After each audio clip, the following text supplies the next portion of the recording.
This is Entrepreneurs Get Visible, the podcast for people who want more impact, influence, and income. I'm Anna Parker-Naples, and I'll be sharing with you proven methods from leading entrepreneurs that help you get visible as an authority in your field. Because anything's possible when you get visible.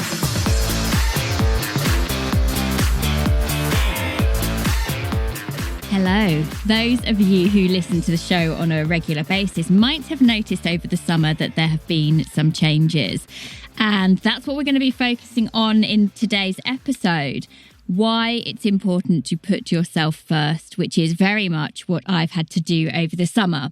So the major change that has happened to this show is that a few weeks ago, we went for the first time ever from 2 shows a week to just 1 episode a week throughout the summer months. Now, I didn't have time to communicate that to my regular listeners, so I am a little bit sorry, and I come at this with a little bit of an apology and feeling a little sheepish and a little bit awkward on the one hand. On the other hand, I recognised that I needed to make a change to the demands I was putting on myself very quickly. Now, often when we record this podcast, I'm working way in advance. We have many of our guests who've been lined up, and we often batch record. And then my solo episodes, I will come in. Sometimes they're repurposed from my lives. Sometimes they're created especially for you in my little recording booth.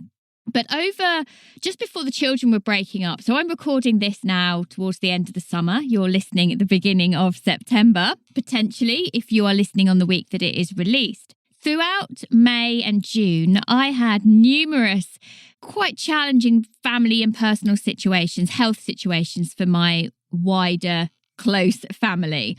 And I felt as though I was being buffeted, that I couldn't quite give the attention to the business or to creating content that I normally do.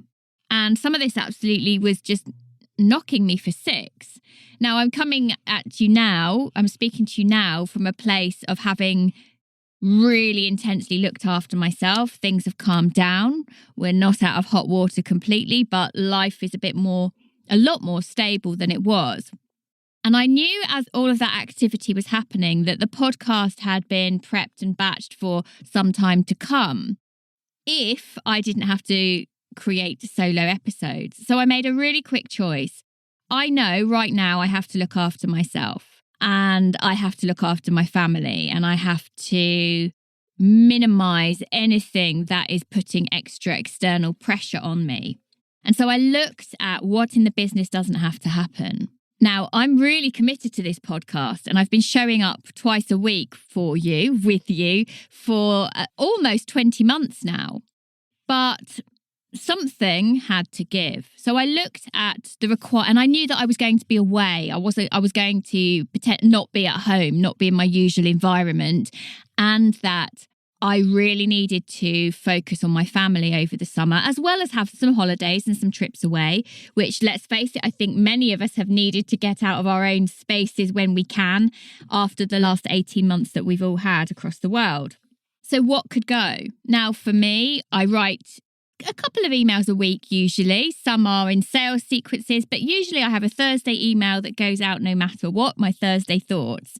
And actually, I really love writing that email because it gives me an opportunity to share a little bit more of who I am without it ever being salesy or me driving you somewhere deliberately. Often I'm just talking about what's happened in my life, my thoughts, things that I've uncovered, and often promoting this show, sharing this show with you, but nothing salesy, nothing where I am consciously driving people towards buy my program or anything like that. And I realised actually those emails can go. I haven't got them batch prepared. They're normally off the cuff. I knew that my social media, a lot of that could be taken care of by my team. Some of the posts might have been less personal than they would usually have been, but that was still taken care of. The funnels are all still working. But for me to show up in July when we had so many things going on, for me to know that I had to show up for numerous episodes across the summer because I hadn't batch recorded enough of the content of my solo episodes was really challenging to me. So the podcast got ditched for a while, not ditched completely. We had enough content to release solo episodes, but I had to put myself first. And having allowed myself that break over the summer, I'm coming back in a completely different headspace. I've got more clarity in my business. I've been able to focus on my family, which was really important during those times. I'm sure we've all had times where, for whatever reason, business has to take a back foot. And actually, I chose to see it as a real blessing that I've created a business where I get to choose. And so on the one hand, whilst I practice and generally preach consistency, I think there are times when you have to allow yourself and potentially forgive yourself for not having that consistency. The net effect of this is that I've ended up with much more clarity in the business. We're actually going to keep this show as a weekly podcast for a while, because I think it's going to give us more options for promoting and really give much more value in the episodes that we bring in and connect with here. And just changes it within my business that probably no one's going to notice on the outside, but I know are really different inside.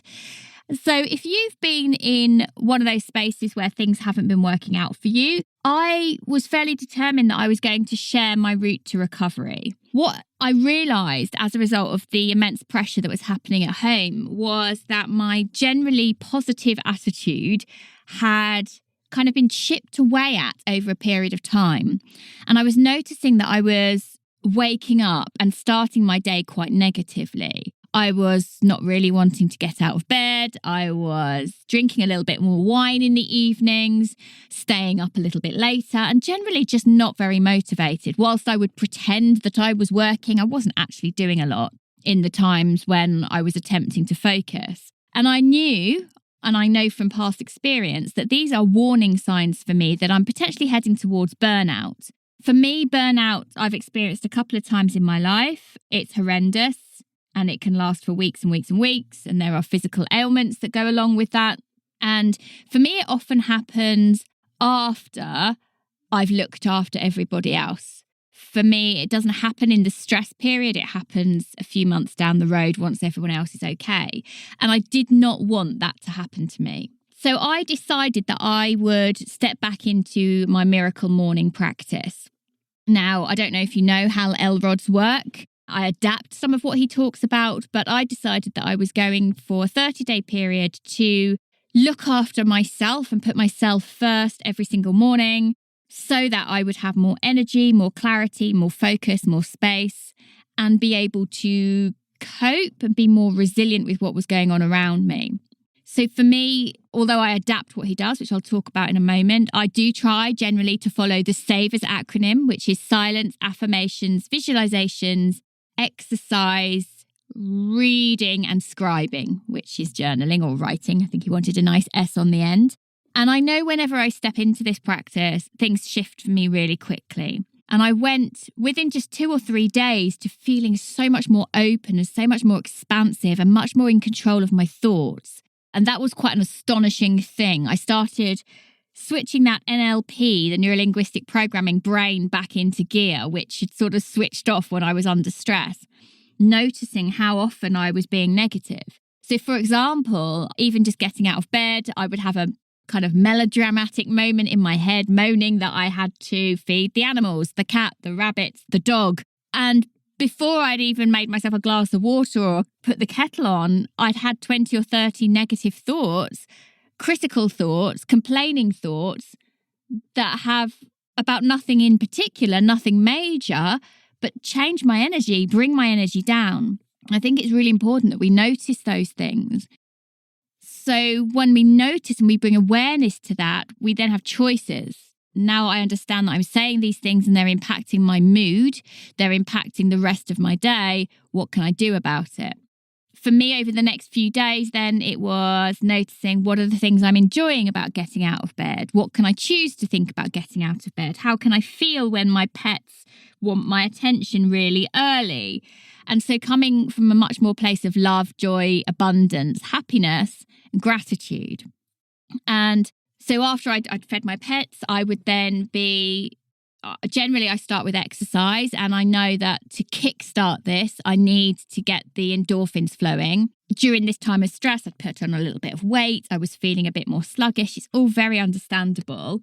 So I was then making myself, within about 5 minutes of waking up, I was exercising hardcore using a 20-minute training video following a program, which I would then I would then do some yoga to really stretch out lots of tension. I generally carry my tension in my neck and my shoulders, particularly in stressful periods. So allowing myself that time to really notice what my body's doing. Did some silent meditations just for 5-10 minutes. I actually tend to use Insight Timer. I use the silent meditations, but they have gongs and bells that you can have as chimes and reminders. Incidentally, I actually have some of my own meditations on Insight Timer. If ever you wanted to go over and find them, I've got a few there that I created a few years ago. So go check those out if you like a guided meditation. And then I wanted to do something that connected me with a more connected part of me, a spiritual part of me. So I was actually using a download by Rebecca Campbell. It's a meditation called Meet Your Spirit Guide. I think that's the name of it. That just allowed me to connect again to my purpose, to what's going on for me, to listening to my intuition. And I think we always know the answers. And from that place of a really deep meditative visualization state, I would then go into journaling. And the journaling from that state is always really different for me than when I begin journaling when immediately after I've fed the pets, for example, where I'm in that negative mindset. Instead, my writing, my journaling becomes much more expansive. And I see all sorts of possibilities for myself. I created over this period a vision board, the joy that I want to bring into my life, remembering that I can form my thoughts, choose my thoughts, alter my experience. So that was a really fun thing to think about. What am I actually building? How do I want my family life to be? What would be a good expression of success for me? Which was an interesting thing to address because as I've become much more financially successful and I've ticked off many of my major milestones, it's then been thinking about, and not just my financial milestones, my achievement milestones, such as writing my book, my first book, my second book, having this podcast, winning awards. I'd begun to think, well, what's next for me? What am I actually doing next? Where am I going? And I think that combined with the increase in my negative thoughts it massively affected me, affected my focus, affected my confidence to some extent. So I decided that as I was following this 30-day process, I would document it. And if you want, and I most days I did a Facebook Live after I had completed whatever my practice was, whether it was immediately afterwards or whether it was later on once I was dressed and washed and ready for the day.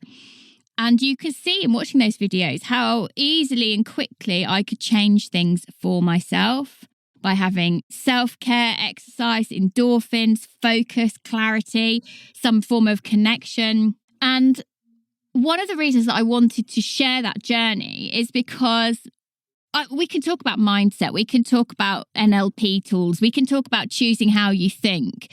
And coming from that expert space as a master of neurolinguistic programming, I often feel that it can sometimes be a bit preachy, that you're getting things wrong if you're not thinking well. And I think mindset work is never a done deal. You always have to go back to it. There's always further healing. There's always further limiting beliefs that crop up.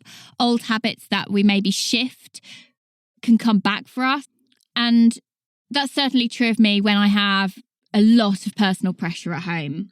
So if you want to go watch those videos on my Facebook page or even on my Instagram, go find them. You'll be able to find them in my IGTV section or in my video section on my Facebook page.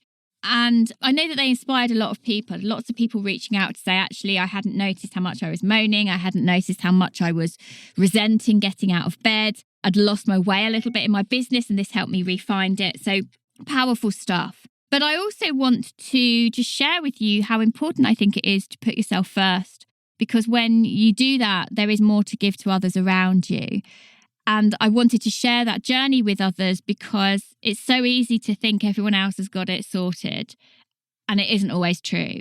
Or those of us who, I often feel like I've got a lot of my life sorted, but what happens when I don't? And how do you crawl back up from out under the duvet back into the better version of yourself?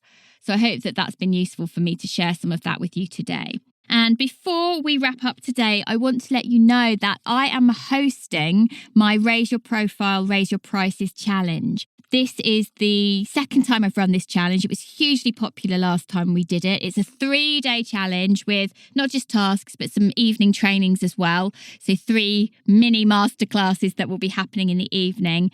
We always create an incredible community. The challenge itself gets people looking at why they want to have a profile, what impact they want to have in the world. And I think this time of year, when everyone's starting to go back, kids are going back to school, certainly my children are, and there's that new feeling as we go into the autumn, new decisions after the summer period, new decisions about how you're going to show up. I think you'll find it really useful. So I'd love to invite you along to that. You can sign up at annapn.co/raise, RAISE. We get started on the 13th of September.